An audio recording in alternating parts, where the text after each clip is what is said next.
Good morning friends, welcome to my new episode Sachin Telikar blog.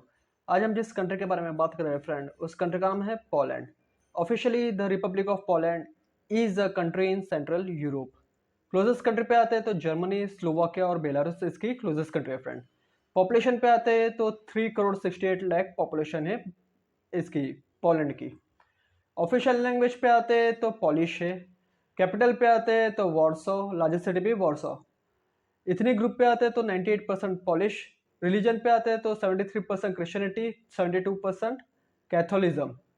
Visa पे आते हैं तो वीज़ा, शेंगन वीज़ा रिक्वायर्ड है टूरिस्ट या फिर बिजनेस के लिए। प्रोसेसिंग टाइम है जो 10 to 14 days, stay period 90 days, validity 6 months, entry single और मल्टीपल। फीस है 6199।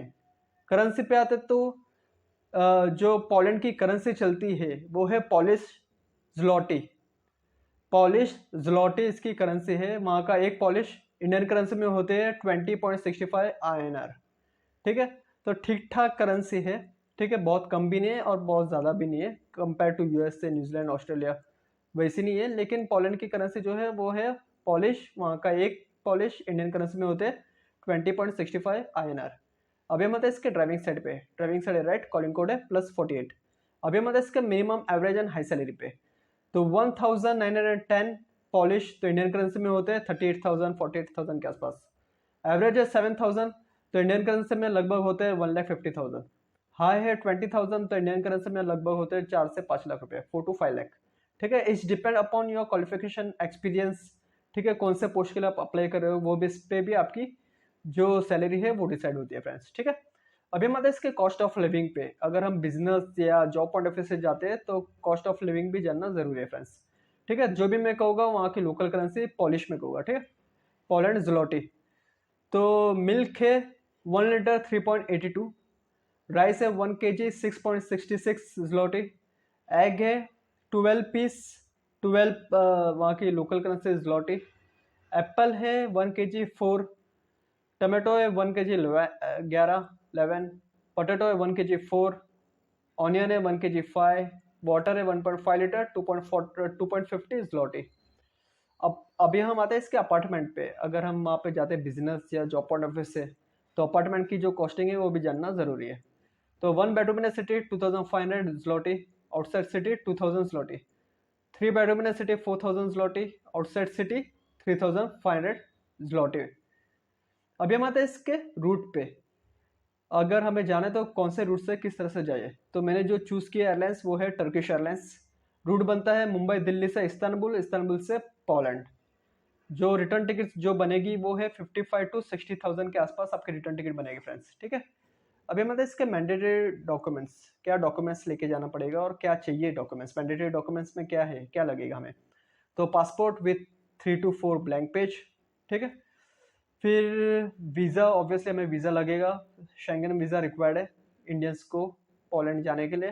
तो आप वीज़ा अप्लाई कर लीजिए, शेंगन वीज़ा ये लगेगा। फिर अगर कोई रहता है वहाँ पे तो स्पॉन्सर लेटर मंगा लीजिए।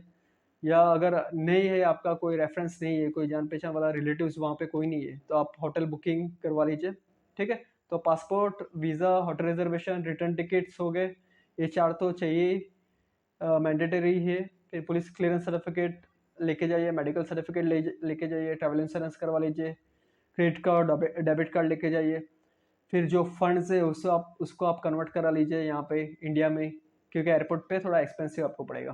ठीक है फ्रेंड्स, फिर आपको कोविड की सर्टिफिकेट आप बैकअप करे रख लीजिए, क्योंकि इनकेस अगर मांग लिया वहाँ पे तो आप दे सकते हो। ठीक है, आपके पास होना चाहिए डॉक्यूमेंट्स। तो ये है। और आप जॉब पॉइंट ऑफ व्यू से जा रहे हो तो PCC और medical certificate with your qualification certificate आप रख लीजिए। ठीक है फ्रेंड्स, तो यही लगेगा। और वीज़ा के लिए अगर आपको शेंगन वीज़ा अप्लाई करना है, ठीक है, तो शेंगन वीज़ा के लिए आपको पासपोर्ट लगता है। फिर होटल रिजर्वेशन या स्पॉन्सर लेटर ये लगेगा। फिर आपका बैंक स्टेटमेंट लगेगा, थ्री टू मिनिमम 3 महीने का लगेगा, 3 मंथ्स का, और मैक्सिमम 6 मंथ्स का। ठीक है, तो 3 मंथ्स का होगा तो भी चल जाएगा। फिर इसके अंदर फंड्स होने चाहिए आपके 4 से 5 लाख रुपए। लेकिन ऐसा नहीं क्या वीज़ा पाने के लिए वन शॉट में आप डिपॉजिट करते हैं, वैसा नहीं, रेगुलर इनकम दिखनी चाहिए। फिर आपका जॉब करे तो फॉर्म 16 हो गया, बिजनेस करे तो ITR फाइल हो गया। तो इससे आप ये कर, अगर आपकी और कोई प्रॉपर्टी है तो वो भी आप डॉक्यूमेंट्स अटैच कर सकते हो। ठीक है फ्रेंड्स। तो इनकम सोर्स आपको बताना ही होगा, क्योंकि अगर शेंगन वीज़ा अप्लाई करते हो तो हमें बताना होता है कि आप क्या करते हो, जॉब कर रहे हो, बिजनेस कर रहे हो, कितना फंड्स है, सेविंग अकाउंट में कितना है। और जब भी आप बैंक स्टेटमेंट निकाले तो सिग्नेचर और बैंक का जो स्टैंप है वो लगवा लीजिए। तो ये हो जाता है, क्या वो फेक नहीं है, लीगल है, क्योंकि काफ़ी लोग फेक बैंक स्टेटमेंट में लगा लेते हैं। ठीक है। तो वैसा ना करें, जो भी है लीगल डॉक्यूमेंट्स रखें, ओरिजिनल डॉक्यूमेंट्स रखें, सिंगल टिकट ना बनाए, रिटर्न टिकट्स बनाए, होटल रिजर्वेशन जो है वो कंफर्म करें। ठीक है। अगर कोई रिलेटिव है तो स्पॉन्सर लेटर मंगवा लीजिए। ठीक है फ्रेंड्स। तो यही है, और फिर भी कुछ क्वेरीज होगी तो प्लीज कॉल में, मैसेज में, I will definitely help you. तो अभी के लिए इतना है, मिलते हैं मेरे नेक्स्ट एपिसोड में। सचिन देगा blog. Have good one, bye, take care, bye.